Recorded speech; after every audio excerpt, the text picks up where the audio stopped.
Okay, so we're gonna work off the same pass once again.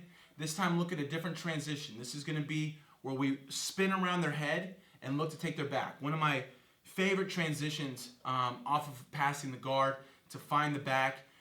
You guys that have had access to my ultimate pressure passing system with the gi, you've seen this, but now we're gonna see how the differences are between attacking with a collar grip to attacking for the rear naked for no gi. All right, so let's go straight this way.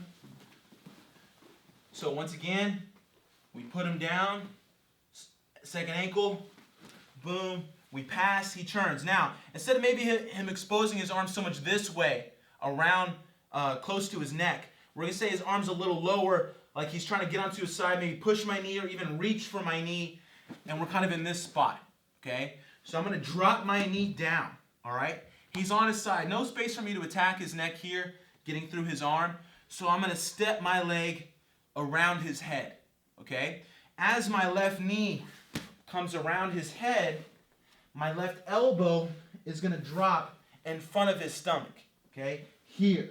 And I'm gonna twist and kick my leg out, all right? And you see how I sit down to my butt. I kind of crunch myself low because I wanna make sure I connect my chest to his back, all right? If I stay on my knee as I do this here, I'm gonna be too high, okay? I'm gonna be above him. And now I can't make that chest to back connection here. He could slide out and I'll lose my ability to attack his back. So as I step, I sit to my butt, I kind of crunch down so I can drive my chest into his back. You see how I make this connection? Now immediately, my arm's gonna come around his head and I'm gonna grab my wrist. My left hand is gonna grab my right wrist, okay? Because my right arm is around his head. So that's the arm that I'm gonna wanna choke him with, okay? So I don't wanna expose that wrist. I wanna hold that wrist, that way he can't 2-on-1 control my choking arm, all right? So when I bring my arm around, my left hand grabs my right wrist, okay? Now most people don't wanna stay here, all right? They're already fighting the guard pass. They don't wanna give up points, anything like that. And so they're gonna look to turn to their knees. Now as he turns, I'm gonna angle myself so my foot here can turn in and I shoot it right inside for a hook, okay? Let me let you guys see that from another angle. So, as he looks to turn, he's on his shoulder, his hip is gonna come up a second where there's space for us to shoot our hook straight in. We wanna take advantage of that and not wait to take his back after he gets to his knees, but do it in transition. So when I'm here and he starts to turn, look how I bring my foot into his body and I shoot that in, okay? Now, right away from here, I want to start to attack his neck. So, you guys see the other side? I don't want to get my second hook and then try to choke him, all right?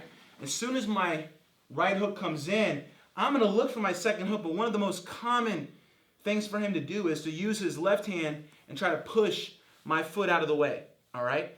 Don't wait. The second you're on this, with one hook in, you're on the back, immediately, I'm making him think about this, but I'm really looking to walk my arm up around his neck immediately, all right? So you see how I use the short part here of my wrist, right where my forearm starts, to get under his chin, okay? Even if his chin's in, I can roll this under, and then I'm gonna start to walk my hand up behind his shoulder blade here, okay?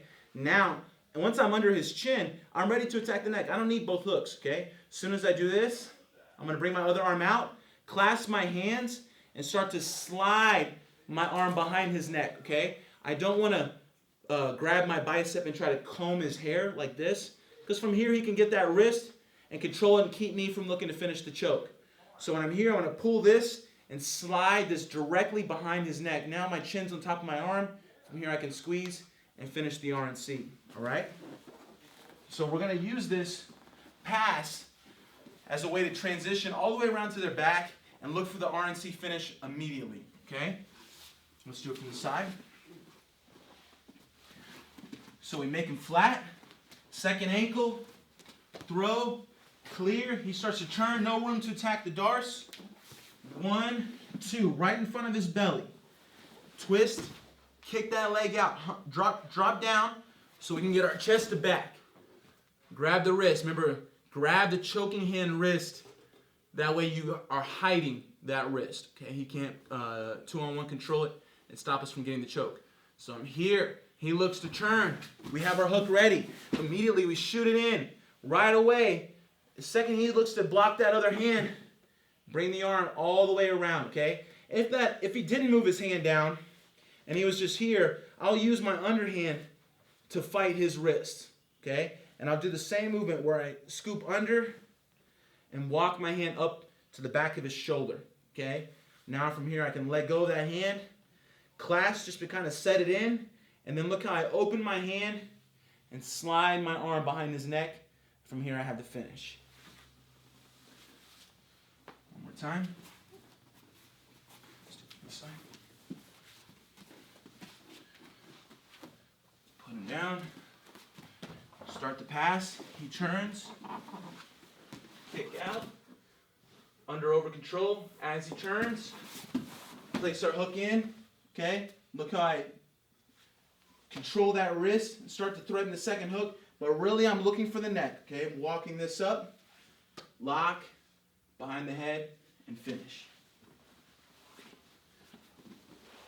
This is one of the best transitions to take the back whenever they're defending the guard pass. Okay, we're going to go all the way around the other side.